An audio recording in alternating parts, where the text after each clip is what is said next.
जय माता की। आप सबका स्वागत है हमारे चैनल पर। मैं रीना बिष्ट। आज हम बात करने जा रहे हैं माँ महागौरी की। आठवां नवरात्रा क्या है, भोग, रंग, कथा, रूप जानेंगे हम पंडित सुनील भारद्वाज जी से। जय माता दी। जय माता। तो सबसे पहले हम जानेंगे माँ के बारे में कि उनका स्वरूप क्या है। माँ गौरी। माँ गौरी यहाँ पर महागौरी कहा गया है। माता महागौरी। गौर वर्ण क्यों आया, इनका स्वरूप कैसे बना। इनके स्वरूप का वर्णन देवी भागवत में लिखा है कि 8 वर्ष की कन्या के समान। कुंद के पुष्प से इनकी तुलना की गई। कुंद का पुष्प जो श्वेत होता है, हल्का गुलाबीपन, पीलेपन, इस पुष्प की अलग महिमा है। माँ का जो स्वरूप है माना गया है 8 वर्ष की कन्या के समान। अच्छा, ऋषभ पर सवार है। इनके एक हाथ में त्रिशूल, दाहिने हाथ में, और बाएं हाथ में है डमरू। एक इनका वर मुद्रा में है और इनका अत्यंत शांत है। एक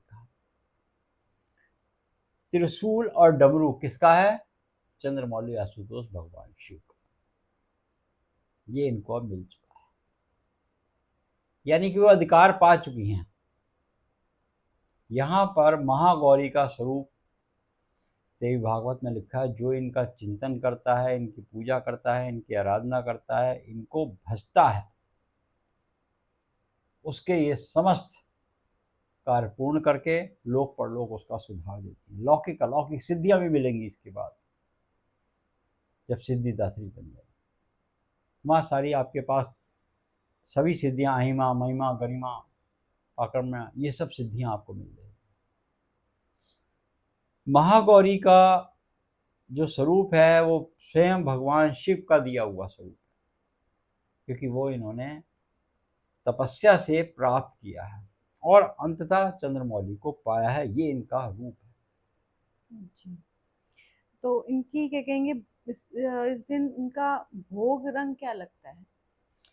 इनका भोग है आज के दिन महागौरी का, आपने नारियल, यहाँ पर लिखा है नारियल दें। रंग की बात कहिए, हल्का नीला आसमानी। कन्याओं का पूजन, हलवा पूड़ी का भोग, अच्छा। कन्या पूजन विधि पूर्वक बिठाना, ये हुँ। इसमें लिखा है। इसी में मैं आऊँगी, मैं यही जानना चाहूँगी कि कन्या पूजन इस दिन, जैसे अष्टमी, नवमी है, तो इस दिन मतलब कैसे पूजा की जाए? कैसे कन्याओं को पूजा जाए? क्या मतलब कि तिथि भी क्या है पड़ रही है? कैसे पूरा आप इसको थोड़ा-सा एक्सप्लेन कीजिए कि कन्या पूजन के बारे में? देखें, जब हम नवरात्रों में चाहे अष्टमी करें चाहे नवमी करें, हुँ, सबसे पहले तो आपने प्रातःकाल उठकर घर की तैयारी करनी है, घर को हुँ, सफाई करनी है, साफ सफाई करनी है, हुँ, अपने ईशान स्थान को पवित्र रखना है। हुँ, उस स्थान पर जहाँ आपका देवता को बिठाया जाता है, हुँ, यहाँ पर माँ का मंडप जहाँ बना हुआ है, उसी के प्रांगण में सामने आपने तैयारी करनी है और अच्छे से साफ करके प्रातःकाल उठकर वहीं पंक्तिवर चद्दरों का इंतजाम या कोई कुशा का या कोई आसन का इंतजाम देना कि आज हमारे घर में माता आने वाली हुँ, है। 9 कन्याओं का पूजन का विधान है, एक लांगुर का विधान कहा गया है। हुँ, 9 कन्याओं को विधिवत बुलाइए घर में। 1 वर्ष से लेके 10 वर्ष तक की कन्या को ही भोजन में बिठाना चाहिए। अच्छा, एक लांगुर को आप बिठा सकते हैं। इससे अधिक आयु की कन्या नहीं बिठानी चाहिए। और उसमें भी अगर आपको बुद्धि चाहिए तो ब्राह्मण की होनी चाहिए, धन चाहिए तो वैश्य की होनी चाहिए। ये अलग अलग विधान भी हैं उसमें लिखा है। मगर हाँ, यहाँ तो आप आपको जो भी मिल जाए उन कन्याओं को बुला लीजिए, कन्याओं का आह्वान कीजिए। आह्वान में कन्याओं को पंक्तिवर बिठाइएगा। 5 एक तरफ बिठाइए, 5 एक तरफ बिठाइए, सामने लांगुर बिठा दीजिए। उनके चरणों को पखारिए, चरण पखारे, धोए उनके चरण, उनको स्थान दें। उसके पश्चात जब कन्याएं बैठी रहें तो आपने तैयारी क्या करनी है ये समझ लीजिए पहले तो, कि आपने हलवा पूड़ी का आयोजन करना है। जो चने बनते हैं वो, कोई प्रसाद, कोई पात्र ले आएँ, कोई अलग से माता का श्रृंगार का सामान ले आएँ, जो बच्चों को कन्याओं को पसंद हो वो ले आएँ। मैं ये भी पूछना चाहूंगी इससे, मतलब ये भी बताइएगा कि हमें क्या देना चाहिए कन्याओं को, जैसे भी चल ही रहा है तो। बच्चों को जो आकर्षित चीज़ लगे वो कन्याओं को, जैसे पोशाक कही गई है, पोशाक नहीं ला सकते, सामर्थ्य नहीं है सबको, तो थाली देते हैं, तसरी देते हैं, कोई जो भी गिफ्ट आजकल बाज़ार में जो आपको कंगी है, श्रृंगार का सामान है, उनके खेलने का कोई सामान है, उनको प्रसन्न करने का कोई सामान है, जो बाज़ार में आपको आसानी से अवेलेबल हो, वो आप अवेलेबल कीजिए। सभी कन्याओं को पूड़ियाँ, हलवा, चने, ये आप प्रबंध कर लीजिए। अब जो आपने पहले दिन गोला रखा था, नारियल रखा था, उस नारियल को खोल लीजिए, उस नारियल को खोल के अग्यारी में डालिए। जो आप अग्यारी करते हैं, जो आप हवन करते हैं, उसमें डालिए, थोड़ा जल छिड़किए, सूर्य को अर्घ दीजिए पुष्प वगैरह डाल के। कन्याओं को गंगा जल से जैसे आप डालते हैं, तो उसमें जो पैर धोने, उसमें भी सब में गंगा जल डाल के मिला के कन्याओं का जब आपने पैर पखाड़ लिए, बिठा दिया, आसन दे दिया, तिलक, अक्षत, पुष्प और साथ में गंगा जल थोड़ा सा रख के भोजन की व्यवस्था तो थालियों में बना के रख लीजिए पहले से। मौली आपने बांधनी है कन्याओं के, वो सीधे हाथ में बांधनी है सबके। ये भी समझा देते हैं, कभी कभी हम देखते हैं महिलाएं अक्सर ये त्रुटि कर लेती हैं कि कन्याओं के भी उल्टे हाथ में बांध देती जैसे आपने एक वीडियो में भी बताया कि कौन से फिंगर से किस किस को तिलक लगता हैं। है, जी तो जी वो एक कन्या को कैसे तिलक लगाना चाहिए? जी वो बता देते हैं, मगर ये भी समझ लीजिए कि कन्याओं के विवाह के उपरांत उल्टे हाथ में बांधते जी जी। हैं। विवाह से पूर्व जो कन्या होगी उसके हम सीधे हाथ में मौली बांधेंगे। तो यहाँ दिमाग में बैठा लीजिए, सीधे हाथ में मौली बांधेंगे। हम्म। अब जब आपने उन्हें बुलाया है, बिठा लिया है, उसके बाद उनके पैर साफ करा दिए, धो दिए चरण, उसके बाद कन्याओं को आप सबसे पहले तिलक करेंगे। तिलक आपने इस बिंदी से करने के बाद, ये तो कन्याओं के इस बिंदी से भी कर सकते हैं आप, हल्के से ऐसे, उसके बाद ऐसे करके अक्षत लगा,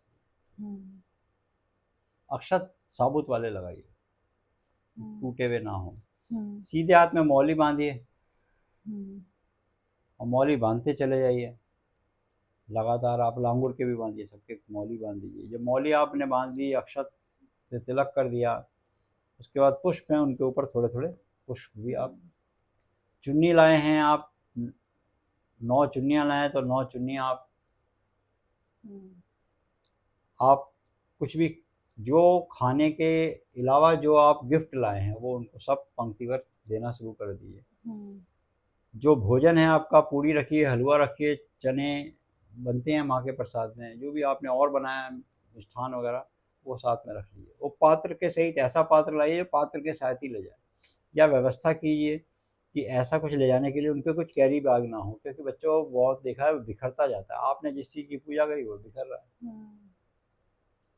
उसमें दक्षिणा जरूर रखिए, और दक्षिणा में नोटों को कम से कम प्रयास कीजिए तो नए नोट रखिए, क्योंकि वो नोट अक्सर मार्केट में घूमे होते हैं, लोग थूक लगा के भी आजकल चेक कर रहे होते हैं, ऐसे ऐसे पलट रहे होते हैं गड्डियों में, तो वही नोट आपने कन्या के भोजन में लग दिए, वो पता नहीं किसका थूक ला के, तो कहाँ, वैसे भी इन्फेक्शन है आजकल, हाइजीनिक तो रहा नहीं कर। या फिर नए नोट लाइए या सिक्के लाइए, आजकल 20 का सिक्का भी मिल जाता है।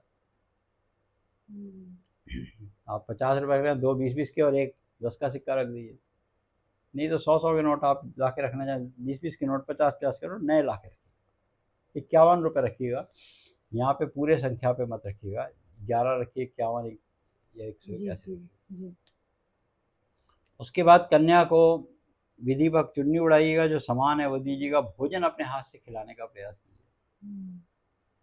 अच्छा, इसमें जब ये सब कार्य कर रहे हैं आप, कन्या पूजन कर रहे हैं, चाहे अष्टमी हो या नवमी, दोनों में समान है, तो आपके मुख से एक मंत्र निकलता रहना चाहिए। और क्या मंत्र है वो विशेष रूप से आप समझ लीजिए, और वैसे सरलता से सभी कर सकते हैं, हम उसमें पंक्तिवार समझाने का प्रयास कर देते हैं। मान लीजिए 9 कन्या और एक लांगुर है, 5 इधर बैठाएं, 5 इधर, सामने से आप कर ही रहे हैं पूजा, या देवी सर्वभूतेषु क्षमा रूपेण संस्थिता, नमस्तस्यै नमस्तस्यै नमस्तस्यै नमो नमः। आप पहले तो क्षमा मांगिए। पूरे वर्ष में आपसे कोई त्रुटि हो, पूरे वर्ष में आपसे जाने अनजाने में पाप हुआ, पूरे वर्ष में आपसे कोई किसी भी तरीके का पाप हो गया हो, हमने कहा ना जाने अनजाने में बहुत पाप हो जाते हैं हमसे, वो पाप हो गया, उनकी आप त्रुटि में। या देवी सर्वभूतेषु दया रूपेण संस्थिता, हमसे हमें क्षमा कर दो, हमें दया रखो। या देवी सर्वभूतेषु बुद्धि रूपेण संस्था, हमारी बुद्धि नहीं होती अच्छी, उसको निर्मल और निश्चल बनाओ। या देवी सर्वभूतेषु शक्ति रूपेण संस्था, हमारे अंदर अगले बार और शक्ति देना ताकि हम आपका अच्छे से आप आयोजन करें, अगले वर्ष हमारे यहाँ अच्छा प्रबंध कर सकें हम। या देवी सर्वभूतेषु, आपने जब कहा कि हमारी बुद्धि अच्छी करें, शक्ति हमें अच्छी दें, या देवी सर्वभूतेषु लक्ष्मी रूपेण संस्था, तो धन भी तो चाहिए। या देवी सर्वभूतेषु, अब बच्चों की बुद्धि, अध्ययन, विद्या, ये आप मांग सकते हैं। या देवी सर्वभूतेषु कार्य रूपेण, कारोबार आपका अच्छा हो सके, आपकी निरंतर प्रगति होती रहे, ताकि हम महामाई की भक्ति में डूबे रहें। ये आपने कहना। चरण पगारते समय, मौली बांधते समय, तिलक लगाते समय, प्रसाद खिलाते समय, यहाँ तक कि जब वो पूरा प्रसाद खा रहे हैं बैठ के, 5-7 मिनट बैठे, उनसे जयकारा लगवाए। माँ का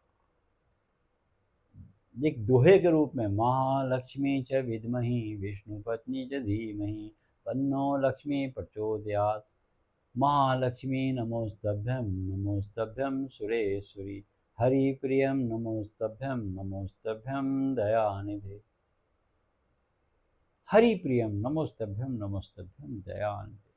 खान पान का वैभव सब तुमसे आता, खान पान का वैभव, तो आपने मंथन में माता का आह्वान करता रहना।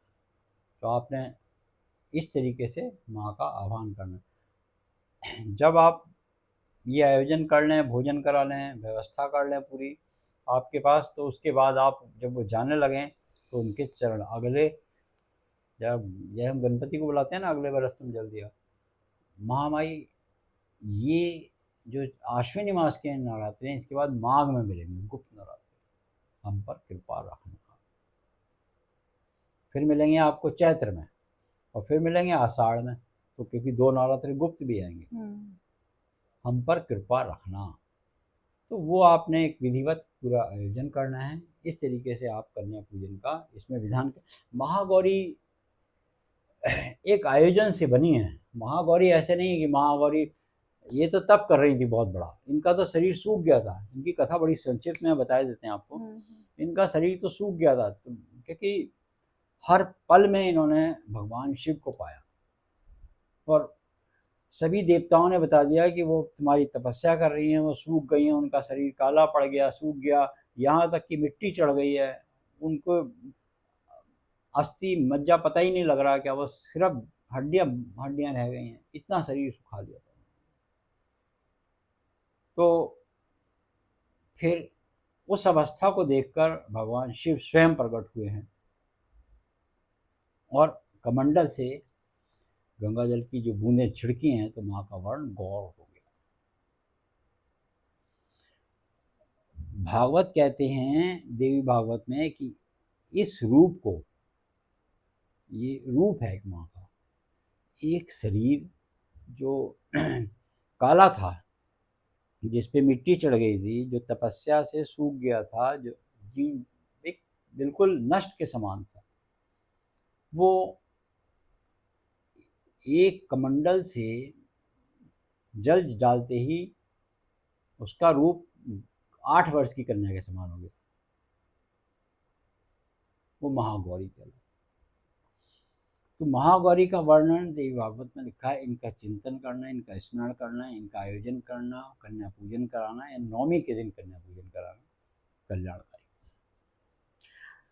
आप हमें अब समय बताइए, मुहूर्त क्या है कन्या पूजन का? देखिए, यहाँ पे आपको बता दें कि इस बार बात करेंगे 10 तारीख की। तो 10 तारीख को यहाँ पर 12 बज के 37 मिनट पे 32 मिनट पे करीब करीब अलग अलग प्रांतों में अलग अलग समय चला जाएगा, आधे घंटे का भी फर्क आ जाएगा। भारतवर्ष ही हमारा बहुत बड़ा है। तो करीब करीब आप माने 12 बजे के आसपास तक आपको सप्तमी मिलेगी, फिर उसके बाद अष्टमी लग जाएगी। तो 11 तारीख को आपको ठीक 12 बजे के आसपास ही 12:07 दिखा रहा है, यहाँ पे अष्टमी मिलेगी। यानी कि उदया तिथि से माने इसको आप। हमारे यहाँ उदया तिथि को मानते हैं। उदया तिथि में कौन सी तिथि रही वही तिथि मानी जाएगी, बस सीधी बात आप समझ। तो अब दशहरा जो है, दशहरा होता है शाम को, रावण दहन शाम को होगा। तो रावण दहन होगा 10वीं तिथि में। अब 10वीं तिथि 13 तारीख को सवेरे 9 बजे खत्म हो जाएगी जी। अब 9वीं तिथि जो है वो 12 तारीख को 10:59 तक है। आप बात को समझे, 12 तारीख को उदया तिथि से 9वीं लगी ना, तो सवेरे 10:59 ये, हाँ 10:59 तक हमारे को 9वीं मिली, यानी कि 11 बजे तक आपको 9वीं मिली। तो 11 बजे तक आप कन्या पूजन कर लीजिए। उसके बाद दशहरा लग गया, संध्या काल में रावण दहन हो गया। ये बड़ा सरल है, इसमें कुछ समझने की बात नहीं है। तो उसके हिसाब से जैसे आपने बताया दशहरा के बारे में, इसका भी कोई महत्व और उपाय ये बता दीजिए। देखो, एक विद्वान, बुद्धि का तीक्ष्ण, ऐसा यहाँ पर एक प्राणी पैदा हुआ जिसको रावण राज कहा, और ऋषि विसर्वा की संतान। लोभ क्या चीज है, दशहरे की बात आती, लोभ क्या है। ये तो 5 वर्ष की आयु का था रावण। अम्बा एक बार लक्ष्मी के घर गई। उन्होंने ताल तलिया, कमरे, आंगन, प्रांगण, परकोटे सब दिख। उन्होंने इच्छा जाहिर करी शिव से जाकर कि हमें भी ऐसा ही महल बनवा दो। कैसा, जैसा लक्ष्मी अम्बा। बाबा ने बहुत संकोच किया, क्या करोगी, छोड़ो, मैं तो भभूति लगाता हूँ ताजे ताजे मुर्दे की, मुझे क्या जरूरत है, नहीं बनाओ। अच्छा, जब पत्नी बहुत ज़्यादा रिक्वेस्ट करे तो पति ने कहा बनवाओ, बनवा दिया। अब इसका उद्घाटन भी तो करना, मुहूर्त भी तो करना है, तो बुलाया गया। किसे बुलाया, ऋषि विसर्वा को। ऋषि विसर्वा के साथ पुत्र आ गया, पिता के साथ पुत्र आ गया। अब कहते ना मांगो क्या मांगो, तो उनका मन उसी पे आ गया। जैसे पंडित जी को बोला, पंडित जी से गाड़ी का पूजन करा, पंडित जी क्या जजमान कहता है क्या मांगे, पंडित जी वो पता लगा जजमान कहता है संकल्प में यही गाड़ी मुझे दे दो। उसने वही मांग लिया। तब पार्वती अम्मा ने दे तो दिया, मगर क्या कहा, 1 लाख पूत 1.25 लाख नाती, तेरे घर में दिया और बाती नहीं है। क्या समझे। तो उसके अंदर अब गुण कितने थे, गुण बहुत थे। ब्रह्मा जी पढ़ाने आते थे, काल को पलकों में बिठा रखा था, शनि की कहीं दृष्टि ना पड़े उसे कैद कर दिया था। पुत्र मेघनाथ इतना बलशाली था जिसने इंद्र को जीत रखा, मुझे मार नहीं सकते थे। मेघनाथ को मारने के लिए 12 साल तक नारी निंद्रा भोजन छोड़ने वाला व्यक्ति ही मार सकता था, यह संभव ही नहीं था। नारी निंद्रा भोजन 15 क्या, हर 20 घंटे के बाद नींद आ जाएगी आदमी को, 24 घंटे बहुत से बहुत जग लेगा आदमी। वो 12 साल जगे लक्ष्मण जी।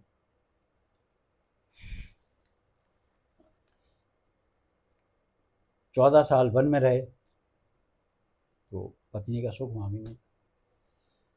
भोजन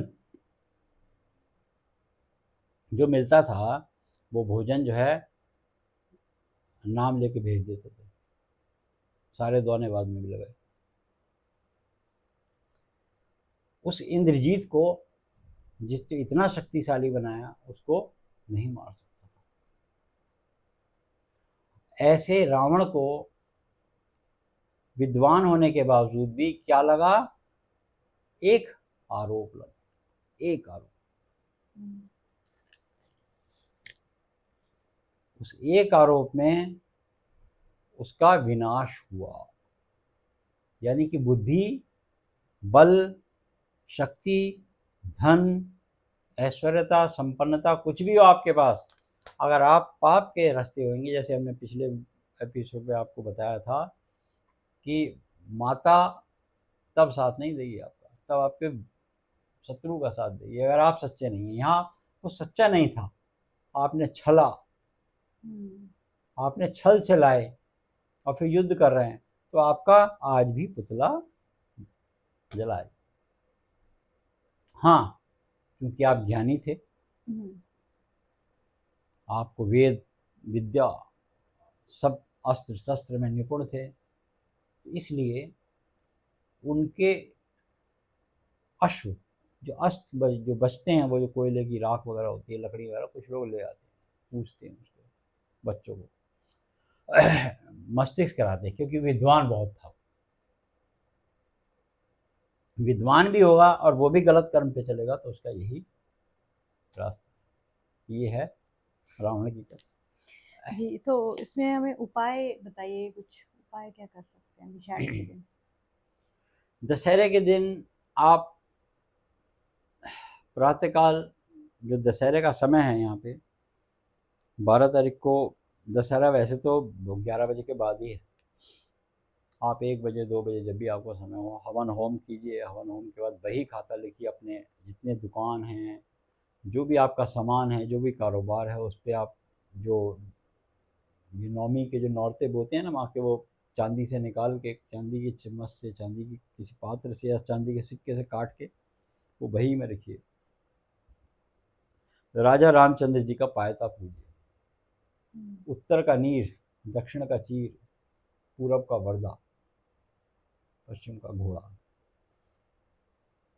तो ये लिखा जाता है उसमें, उत्तर में नीर होता है, तो ये अलग इस एक लिखा जाता है, राजा रामचंद्र जी का पायता हमने पूजा। वो विधि होती है, उसमें राशन कब का कितने वर्ष का था, सोने का क्या भाव था, चांदी का क्या भाव था, हमारे घर में क्या हुआ, क्या उपलब्धि। पुराने ज़माने में लोग एक तरह के, जैसे आजकल आपका फेसबुक होता है ना, वो फेस डायरी होती थी, उस डायरी में सब बही खाता लिखा जाता था, उसको बही बोलते थे, बही खाता लिखना, वो परंपरा है। उसके बाद अपने जजमान के, अपने ईष्ट के तिलक लगाइए इस उंगली से, उसके बाद तिलक लगा के, अक्षत लगा के, जो भोग है, भोजन है, वो ग्रहण कीजिए। ये उसका एक पूजन विधि है। भगवान राम का चित्र रखिए, भगवान राम की तस्वीर, सबके घर में पूरा राम दरबार है, उनकी पूजन आरती कीजिए। भगवान राम की स्तुति, श्री रामचंद्र कृपाल भजनो हरणो दारुणो कंजुलोचनो, इनका आप आह्वान कीजिए। पूरे राम परिवार सहिता है। नमो नमः। जी, बहुत बहुत धन्यवाद, आपने बहुत अच्छे से जय। एक्सप्लेन किया हमारे व्यूवर्स को। आपको ये वीडियोस कैसे लगे पूरे 9 देवियों के, कमेंट बॉक्स पे ज़रूर कमेंट कीजिएगा। अगर आप कुंडली रिलेटेड, वास्तु रिलेटेड कुछ भी पूछना चाहते हैं तो नीचे दिए गए नंबर पे आप व्हाट्सअप कर सकते हैं। तो लाइक, शेयर, सब्सक्राइब और बेल आइकन प्रेस करना मत भूलिएगा। जय माता की, जय जय श्री श्री राम। राम।